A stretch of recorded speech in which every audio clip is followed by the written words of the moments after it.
अस्सलाम नाजरीन, मैं हूं कुमैल जैदी और आप देख रहे हैं हमारा यूट्यूब चैनल। इस वक्त एक खबर बहुत ज्यादा गर्दिश कर रही है, जबकि उसे इतना गर्दिश नहीं करना चाहिए जितना वो कर रही है कि नया आर्मी चीफ कौन होगा।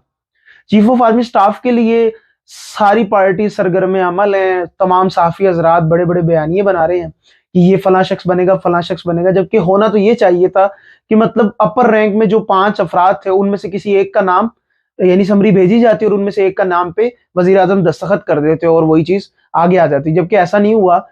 अब इसके अंदर समझने वाली बात यह है कि चीफ ऑफ आर्मी स्टाफ बनाने के लिए हुकूमत और इदारों के दरमियान क्या कोई क्लैश चल रहा है? अगर क्लैश नहीं चल रहा तो इस बात को इतना ज्यादा तूल क्यों दिया जा रहा है?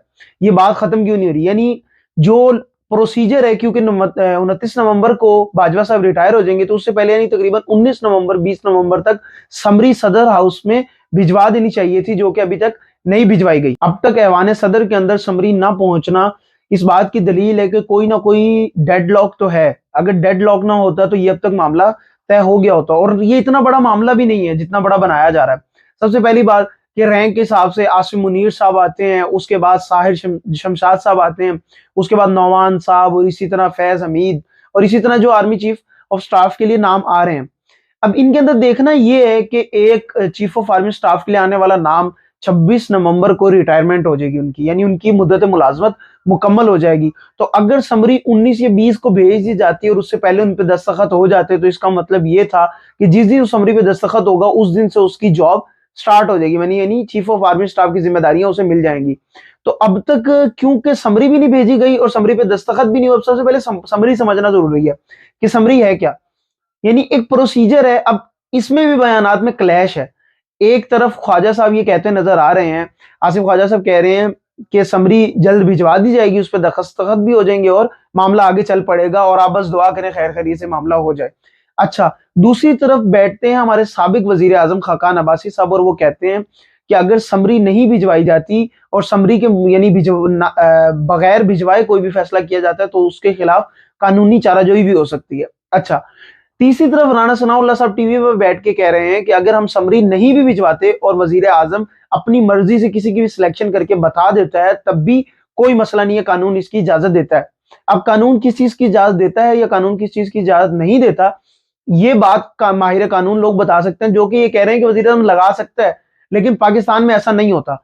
अगर माजी की तरफ इशारा किया जाए तो नवाज शरीफ साहब ने समरी भिजवाए बगैर एक बार अपनी मर्जी से आर्मी चीफ लगाने की कोशिश की थी और लगाया था, और उसके बाद फिर जो मुशर्रफ साहब और उनके दरमियान तजादात बने वो सबके सामने हैं।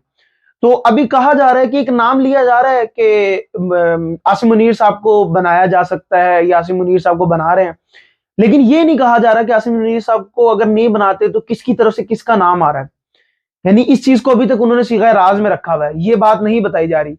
तो अगर ये चीज को थोड़ी और तोसी दी जाती है तो इसका मतलब एक इसके अंदर कानूनी शिक ये भी है कि 3 स्टार जर्नैल को चाहे वो 2 दिन के लिए 4 स्टार जर्नैल का ओहदा दे, और उसके फौरन बाद, क्योंकि 4 स्टार को बनाना जरूरी है, तो उसके फौरन बाद उसे चीफ ऑफ आर्मी स्टाफ बनाया जा सकता है। लेकिन इसके अंदर एक बड़ा डेडलॉक है कि हुकूमत के और अभी इदारे के माबैन ताल्लुकात कैसे चल रहे हैं। तो नवाज शरीफ साहब से मुलाकात होना, नवाज शरीफ साहब का वहां से निकल जाना, बाजवा साहब की फैमिली की एफबीआर से रिपोर्ट लीक हो जाना, उनके टैक्सेशन रिपोर्ट अवाम के अंदर आ जाना, नवीद सहर साहब ने पूरा आर्टिकल लिखा, तो इसके अंदर समझ आ रहा है कि कोई ना कोई डेडलॉक तो है। तो अब देखना यह है कि सीनियोरिटी के हिसाब से या किस हिसाब से नए चीफ ऑफ आर्मी स्टाफ का तयन किया जा सकता है। उम्मीद तो यही है कि अगर आसिम मुनीर साहब नहीं होते और उनकी रिटायरमेंट तक ये मामला चलता है, तो फिर उनकी जगह साहिर शमशाद साहब या इसी तरह बाद में नौमान, ये हो सकता है। लेकिन पहले आसिम मुनीर साहब का नाम आ रहा है क्योंकि वो कुछ लोगों के मोस्ट फेवरेट कहा जा रहा है, ये वो, लेकिन ये मीडिया की बातें हैं, अंदर की बात सिर्फ अंदर के लोग जानते हैं।